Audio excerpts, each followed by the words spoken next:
C'est un marché avec lequel on travaille, c'est un marché avec lequel on adore travailler. Les honneurs de boxe sont des gens très sympas, très passionnés. Moi, les clients qu'on a qui sont honneurs, c'est des gens qu'on adore. Mais aujourd'hui, on ne dit pas la vérité. On dit pas la vérité, ou ils sont dans un monde fermé. Ils pensent que la plupart des honneurs vont faire de la compète le week-end, vont passer des week-ends en compète, vont aller chez leurs confrères, mais ils ne vont pas passer un week-end à se former commercialement. Ils ne vont pas passer un week-end à se dire quelle pub je vais faire, quelle vidéo je vais tourner, il faut que j'écris un script, il faut que j'attire, quelle offre marche. Ils n'ont pas de tableau de bord. Alors que c'est ça être chef d'entreprise, c'est pas que être passionné et aimer ce qu'on vend, c'est savoir gérer et gagner de l'argent. Ouais. Bon bah super, je suis super contente d'être avec toi Kevin aujourd'hui. On a décidé de faire des vidéos et des podcasts pour les honneurs de boxe, donc dans l'idée d'amener de la valeur et du contenu pour aider ce marché, pour qu'ils se développent un peu plus avec leur business. Moi aujourd'hui, je vais te poser une question Kevin. Je vais te demander un peu de te présenter et de nous expliquer un peu ton parcours, parce que je pense qu'il y a plein de gens qui te regardent, qui t'ont vu plein de fois sur les réseaux sociaux, ou plein de gens qui vont t'écouter dans le podcast, qui t'ont vu plein de fois sur les réseaux sociaux via des vidéos de témoignages, etc., tes séminaires, et finalement on n'en sait que trop peu sur toi. Ok. Écoute, moi j'ai démarré dans ce secteur à l'âge de 18 ans. J'ai démarré dans les clubs parisiens où j'ai démarré en tant que commercial. Et rapidement, je suis passé manager de club et directeur de club à 21 ans.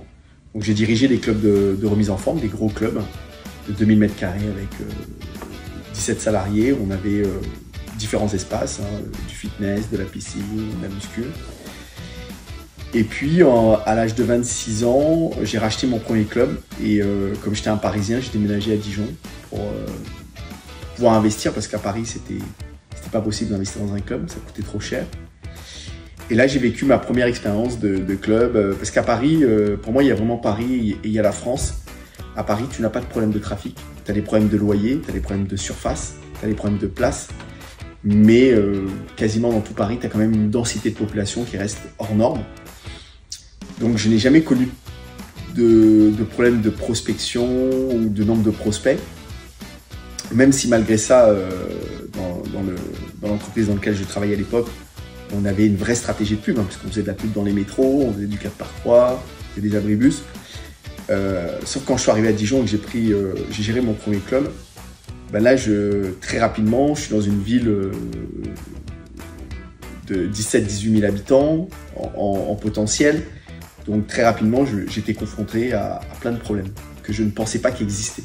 Je pensais que j'étais le meilleur, je pensais que c'était facile de gagner de l'argent avec un club, parce que dans les clubs où j'ai travaillé à Paris, on faisait plus d'1 million d'euros de chiffre d'affaires. À l'époque, c'était en francs, mais après, on l'a fait en euros. Donc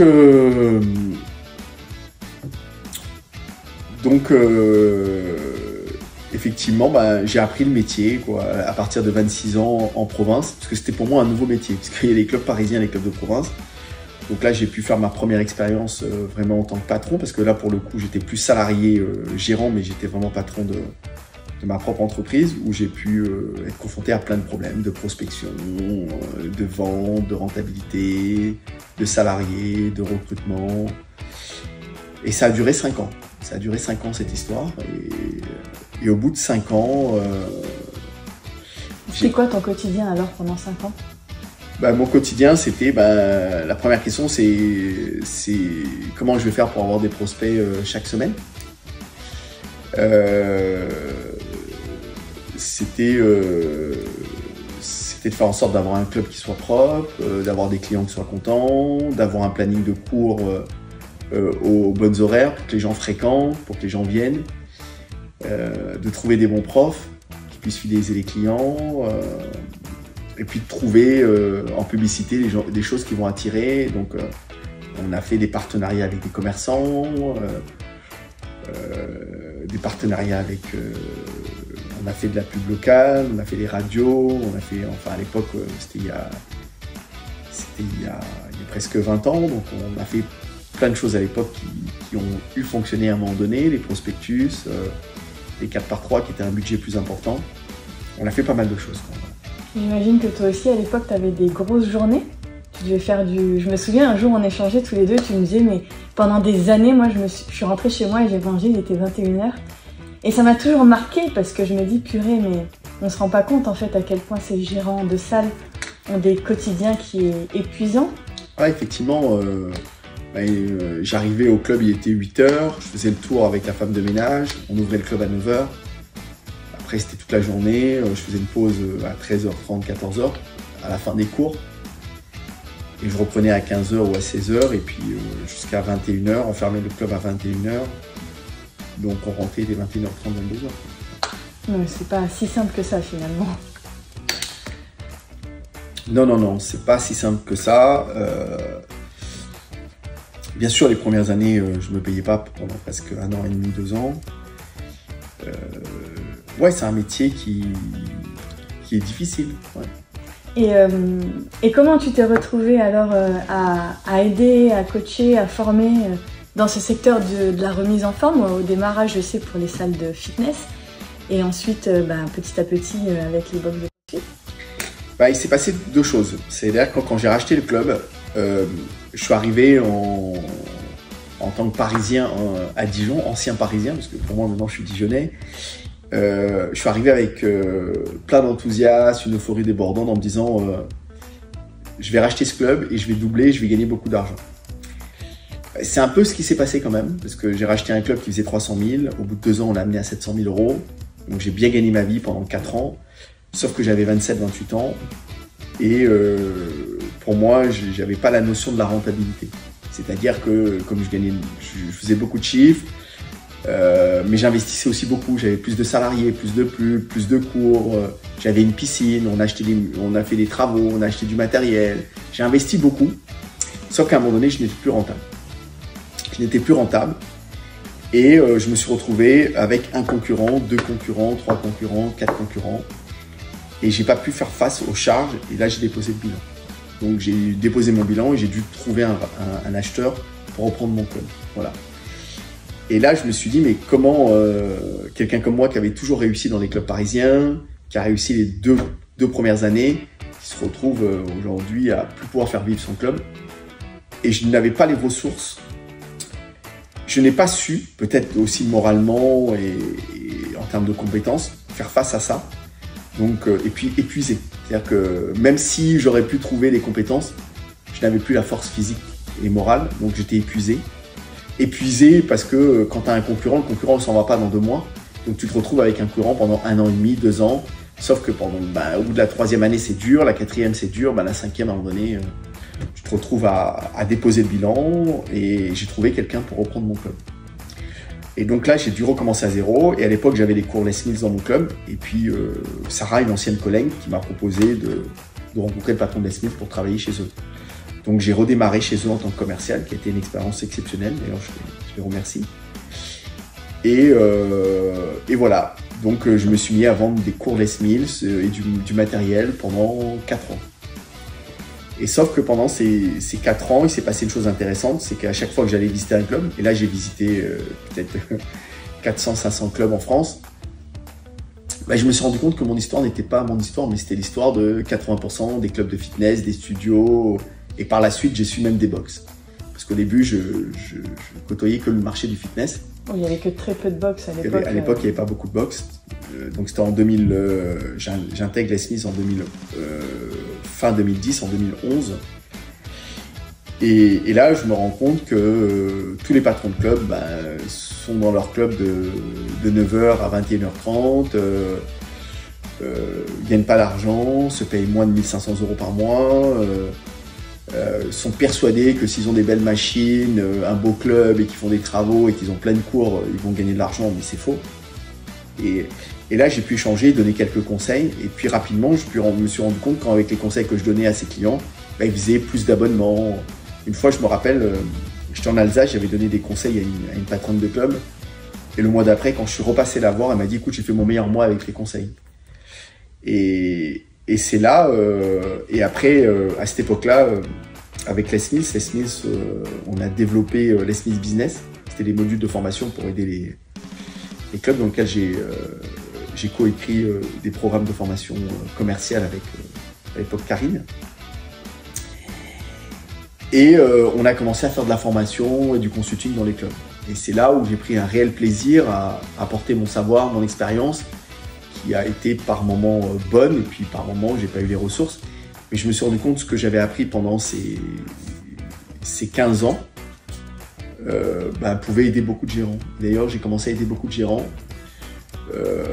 Et en 2013, j'étais voir Christophe et je lui ai dit que je voulais faire que ça. Et c'est comme ça que je suis parti de Les Smiths et j'ai créé ma société de formation qui aujourd'hui, depuis 11 ans, on fait que de la formation. Voilà.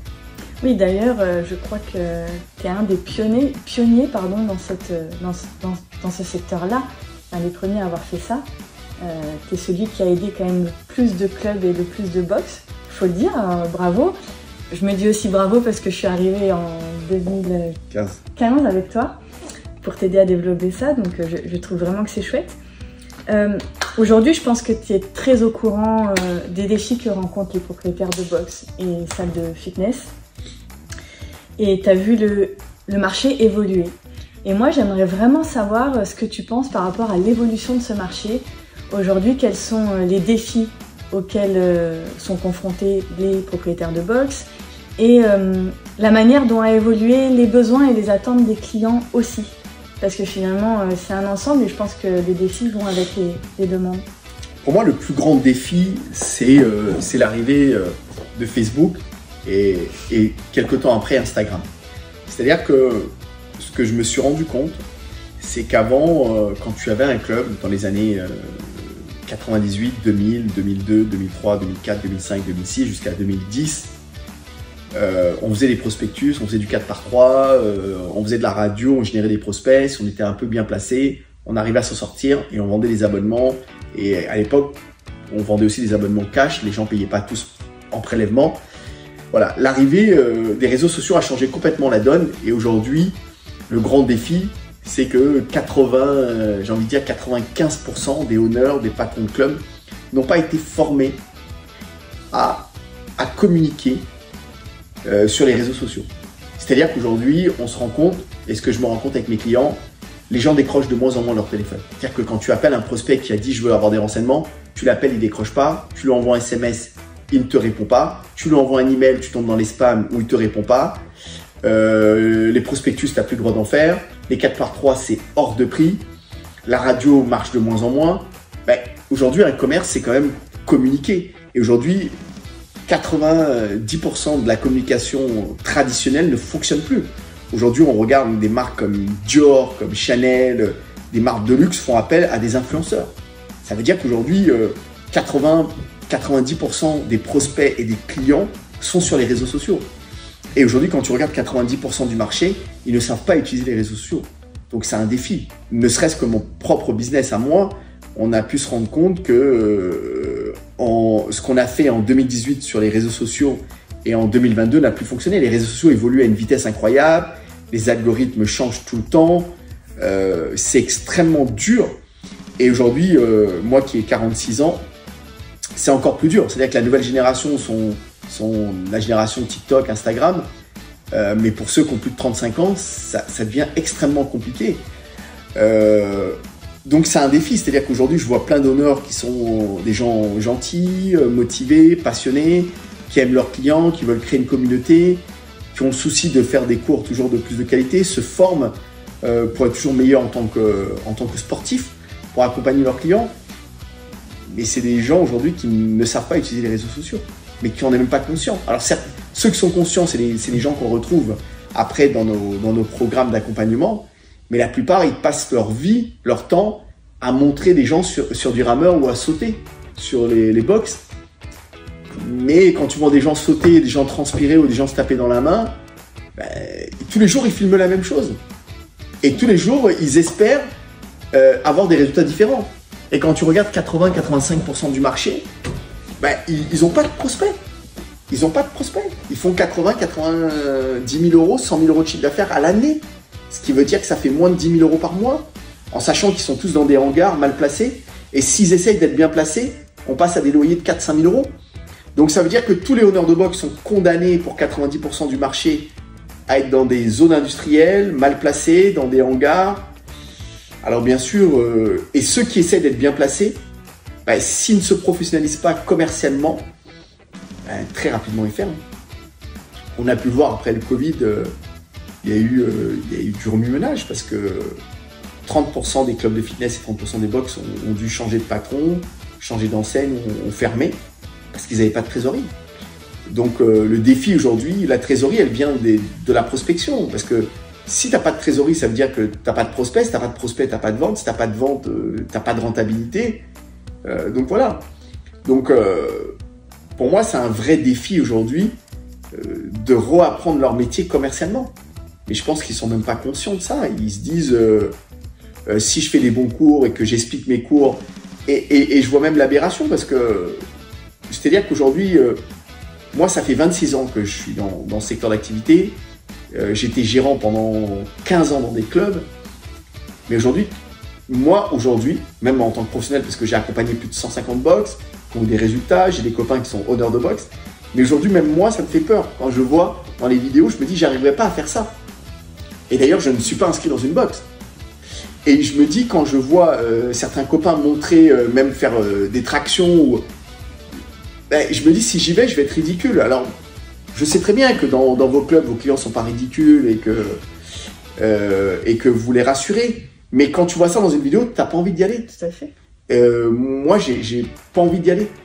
Ouais, parce que c'est l'image du CrossFit, l'image de la boxe et de la technique qui a voulu montrer ça un peu à la militaire et montrer alors en plus dans des hangars avec du matériel très masculin en plus, on va dire.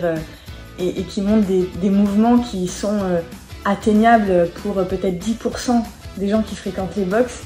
Et pour les autres, moi-même qui suis une sportive de haut niveau, des fois quand je voyais, j'avais un peu peur, franchement. Je te rejoins complètement.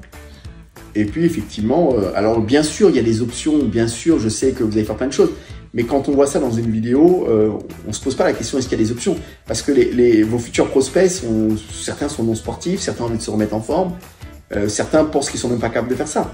Donc faites-leur découvrir les bénéfices qu'ils vont avoir, mais montrer le voyage, montrer des courses et montrer le voyage. Et montrer le voyage, c'est quelque chose pour moi qui est pas forcément attirant. Et tu crois que de faire ça, ça repousse ? Je pense que ça peut repousser. Tu penses qu'à cause de ça, ils ont moins de prospects et moins de clients ? Je pense qu'aujourd'hui, ça n'attire pas, en tous les cas.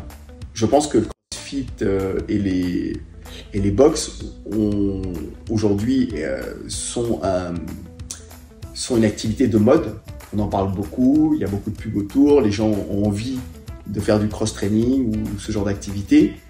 Mais c'est pas parce que tu es à la mode, c'est pas parce que tu es dans la tendance que forcément tu gagnes de l'argent et que tu es rentable. Être dans la tendance, ça veut dire aussi être commercialement. La tendance va aider. Aujourd'hui, on voit qu'il y a 800 ou 900 box en France. C'est toute cette publicité autour de cette marque a généré des ouvertures, a généré de l'engouement, mais c'est pas pour autant que les honneurs vivent bien de leur activité. C'est-à-dire je pense qu'il y a une vraie confusion entre être tendance, être à la mode et gagner de l'argent. Beaucoup d'honneurs sont dans la tendance du moment, mais ne sont pas rentables. Oui, parce que pourtant, pour être pratiquante, je trouve quand même que c'est une activité qui amène de réels résultats très rapidement. Et du coup, je trouve ça vraiment dommage finalement qu'ils n'arrivent pas à communiquer pour obtenir plus de clients parce que c'est quand même assez génial ce qu'ils arrivent à amener comme résultat à leurs clients. Du coup, tu nous dis tout ça, mais moi je me pose une question. Qu'est-ce que devrait faire du coup un honneur de boxe s'il a envie de se développer un peu et d'améliorer ses résultats ?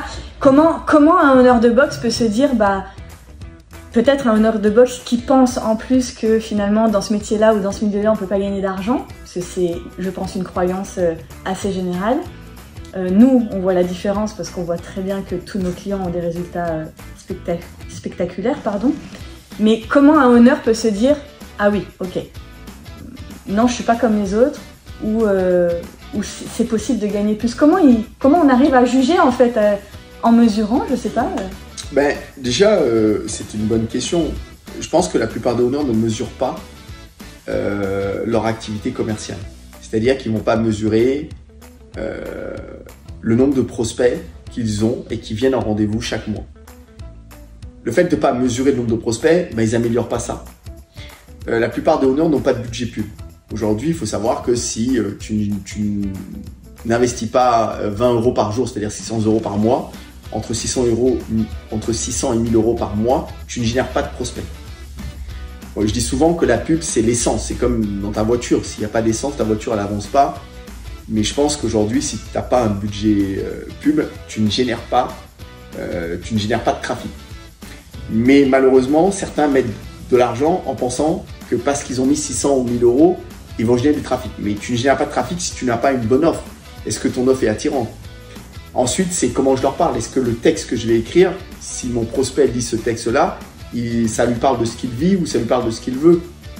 Et si tu lui parles de toi, la personne, avant de lui parler de toi, il faut quand même lui parler de ce qu'elle vit et de ce qu'elle veut. Donc lui dire que... Et puis, il y a un autre truc aussi que je vois, c'est que les crossfitters utilisent des mots anglais. Des mots anglais, parce que le crossfit... moi, je comprends jamais, quoi. Je sais pas, les trucs, là, quand ils font comme ça, là, comment on appelle ça, là? Je sais pas les noms. Les muscle up. Les muscle up, moi, je vois pas. Et tu vois, il y a un moment donné, je crois qu'on est en France, et je trouve ça même, moi, repoussant et ridicule, d'utiliser des termes comme ça. C'est-à-dire que quelqu'un, redonne-moi le terme, parce que déjà, c'est quoi le muscle up? Ouais. Putain, le muscle up, mais je trouve qu'aujourd'hui, même quand ils font des vidéos, ils utilisent ces termes anglais, mais on ne comprend pas. Parce qu'ils ont le sentiment qu'ils parlent à des clients alors qu'ils parlent à des prospects qu'ils ne connaissent pas. Donc, et puis il y a un truc qui est important, c'est que quand tu fais une pub, par exemple, je parlais de la pub, je reviens sur l'histoire de la pub, si aujourd'hui tu ne parles pas à la personne de ce qu'elle vit ou de ce qu'elle désire vraiment au plus profond d'elle, tu ne l'attires pas. Et si aujourd'hui tu commences à rajouter des mots anglais et montrer tes cours, si la personne ne comprend pas, elle a le sentiment d'être bête. Moi, des fois, quand je regarde des owners qui montent, tu sais, leur début de cours, ils sont en intro, ils expliquent ce que les clients vont faire, mais à un moment donné, moi, je comprends rien. Et à un moment donné, j'ai juste envie de couper parce que je me dis, soit je suis has-been, soit je suis bête, ou soit la personne, elle est hyper technique et précise de son activité. Non, tu te dis une seule chose. Tu te dis, c'est pas fait pour moi, donc tu passes à autre chose. Tu passes à autre chose. Voilà, ça c'est la première chose. La deuxième chose, c'est les owners, ils doivent travailler leur pub et se former sur ça. Mais la deuxième, c'est aussi comprendre qu'aujourd'hui, il ne suffit pas de faire de la pub et d'avoir des contacts, d'avoir des prospects. Il faut des futurs clients, donc il faut des prospects qualifiés. Et que j'ai discuté avec beaucoup d'owners, ceux qui s'en sortent un peu mieux que les autres. Ils me disent, Kevin, je fais de la pub. Effectivement, j'ai des contacts. Effectivement, j'ai des rendez-vous, mais je ne signe pas. Les gens n'achètent pas, ils font le tour. Mais il faut aussi des prospects qualifiés. Donc, il faut attirer les bonnes personnes qui vont avoir envie d'acheter votre prestation. Sinon, ça n'a pas de sens. Et ensuite, le deuxième problème que je constate, c'est que la plupart des owners se disent, nous, on fait de la qualité, donc on met que 12 personnes dans nos cours. Je dis, écoute, c'est génial. Sauf qu'ils vendent des abonnements illimités. Ils vendent 79 ou 89 € par mois en illimité ou 3-4 fois. Mais sauf que si tu as 40 clients qui viennent 3-4 fois par semaine, tu n'as plus de place, quoi. Ça veut dire que les mecs ne seront jamais rentables. C'est-à-dire qu'ils vendent la mauvaise formule d'abonnement. Ils vendent la mauvaise formule d'abonnement. Par exemple, moi j'ai racheté un studio à Saint-Étienne il y a 2 ans, qui s'appelle le Club Niken avec Cédric, dans lequel j'étais associé. Quand j'ai racheté ce studio c'était un studio fitness, circuit training, où on était à 49 € illimité. Et moi, mon objectif, c'était de passer ce studio dans un studio comme du cross-training, où on allait faire des cours, comme dans les box de CrossFit, mais en studio. Sauf que très rapidement, je me suis dit, on était à la sortie du Covid en 2022, le club avait pris cher. Et donc, je me suis dit, mais à 49 € par mois, on ne gagnera jamais d'argent, on est en province. Donc, j'ai décidé de faire évoluer ce club. Et donc, bien sûr, on a embelli le club, on a retravaillé notre planning, on a travaillé notre gamme d'activités. Mais aujourd'hui, on vend à 89 € par mois ou à 189 € une fois semaine et 149 deux fois semaine. À l'époque, tout le monde m'a dit que ça passerait pas. Et aujourd'hui, on a quand même 700 clients, donc ça fonctionne. Ce que je veux dire par là, si j'avais gardé 49 € en illimité ou 59 en illimité ou 69 illimité ou 89 illimité, aujourd'hui, je ne serais toujours pas rentable. Et le club serait fermé.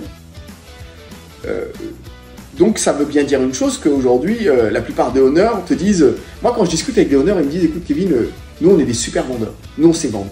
Dès qu'il y a quelqu'un qui vient, ben, il signe. Bien sûr, parce qu'il y a tellement peu de gens qui viennent, que les gens qui viennent sont des gens hyper motivés. Et puis, quand tu vends de la quantité et que tu dis la personne peut venir tous les jours pour 79, 89 ou 99 €, ben, elle achète. Mais aujourd'hui, dis-lui 149 € deux fois par semaine. On va voir si elle va acheter. Et c'est là où aujourd'hui, la plupart des owners ne sont pas conscients qu'ils ne vendent pas au bon prix. Quand tu regardes aux États-Unis ou dans d'autres box, ben, les box gagnent de l'argent parce qu'ils sont à 150 € par mois. Quand tu prends une chaîne concurrente qui s'appelle Orange Theory, aux États-Unis, à Beverly Hills, quand j'y étais, c'était 149 € par mois d'activité pour une ou deux fois semaine. Ah, c'est intéressant ce que tu dis. Tu veux dire que savoir vendre, ça ne veut pas dire savoir vendre facilement un prix bas. C'est-à-dire que finalement, on est tous des bons vendeurs quand on vend un truc pas cher, quoi, c'est ça? Oui, parce qu'aujourd'hui, la plupart des box critiquent les low cost, mais les low cost, aujourd'hui, ils ont basé leur stratégie différemment. Ils se sont dit, nous, on va se mettre à 29 ou 39 €, on va mettre des belles machines, on va mettre des belles hôtesses, puis les gens vont venir, vont acheter. Et c'est réellement ce qui se passe. Et même dans les low cost, maintenant, ils forment les hôtesses à vendre.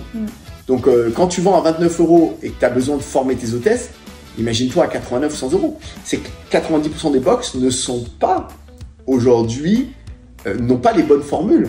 Parce que, pour moi, le deuxième gros problème, c'est qu'aujourd'hui, il y a un problème de rentabilité parce qu'on ne vend pas le bon prix et la bonne prestation. D'ailleurs, nous, dans notre accompagnement, on a tout un pilier sur ce sujet-là. Parce que la plupart des box qu'on a aidés, on a travaillé aujourd'hui en fonction de leur charge, en fonction de leur zone, en fonction de leur loyer, en fonction du salaire qu'ils voulaient prendre. On a défini des prix par rapport à ça, par rapport à leur business model. Tu ne peux pas aujourd'hui vendre le même prix ta box si tu as 4 000 € de loyer ou si tu as 1 200 € de loyer. Et sauf qu'aujourd'hui, la plupart des owners font ça. Mais pourquoi? Parce que c'est un modèle qu'on leur a imposé ou non, ils sont comme je pense que c'est... Je pense que c'est... Ils sont influencés par leur marché et puis ils ne savent pas. Ils ne savent pas. Je pense que c'est pas de leur faute.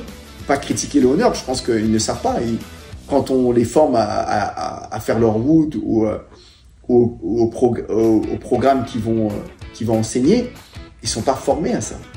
Nous, ça fait 11 ans qu'on accompagne des gérants, on a accompagné 800 structures. Et aujourd'hui, les tarifs ne sont pas à prendre à la légère. Mais la plupart des box vendent le même prix. J'aime beaucoup cette phrase d'Américain. Il se dit, si tu fais tout le temps la même chose, tu auras tout le temps le même résultat. La plupart des box copient leurs confrères qui ne gagnent pas d'argent. Donc forcément, ils n'en gagnent pas. Et on reviendra, je pense, sur un autre épisode sur tout ton accompagnement, Kevin, parce qu'à mon avis, ça va prendre du temps, il faudra que tu nous expliques tout. Moi, j'avais une question, parce que là, je me mets à la place de vous, chers auditeurs qui nous écoutez.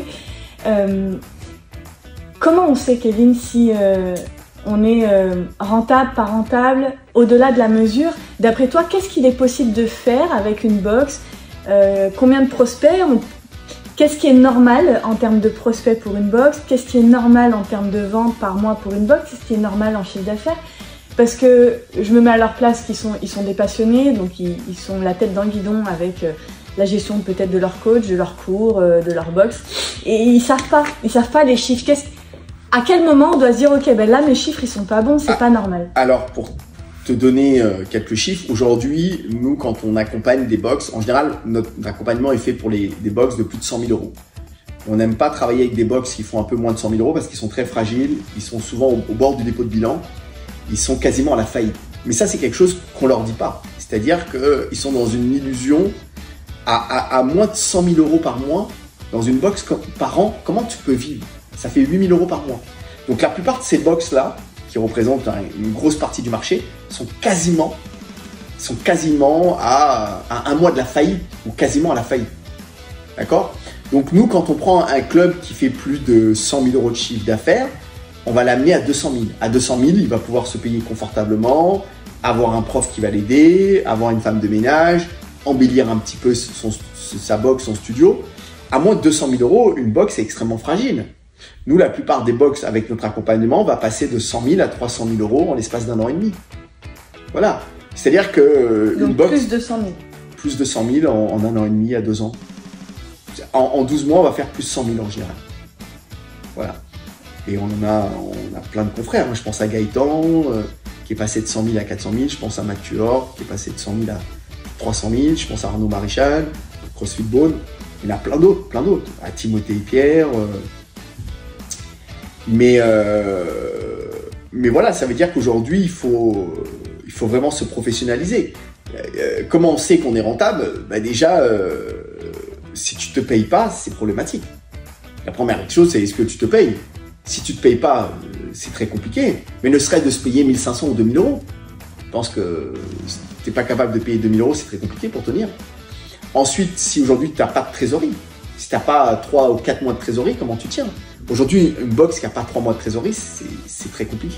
Il suffit qu'elle ait un concurrent. Et aujourd'hui, les box vont avoir de plus en plus de concurrents dans toutes les villes. Moi, je le vois chez tous mes clients aujourd'hui qui ont des box. Ils ont tous, cette année, vu arriver 1 ou 2 concurrents. Et qui sont vos futurs concurrents? Paradoxalement, c'est vos hyper fréquentants. On le voit, c'est soit un de vos coachs qui va partir et ouvrir une box à côté. Et aujourd'hui, le vrai problème des box, c'est que ça coûte pas très cher pour ouvrir une box. Donc c'est facile à s'installer. Donc c'est très facile. Aujourd'hui, pour qu'un prof de fitness ouvre un club de fitness, il lui faut 300 à 400 000 €.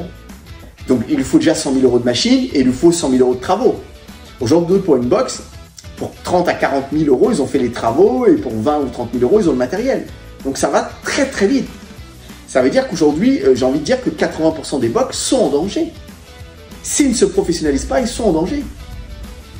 Aujourd'hui, on a 80% des box qui sont en train de mourir en France. Mais ça, on ne le voit pas, on n'en parle pas. Nous, on le constate parce qu'on a des appels régulièrement.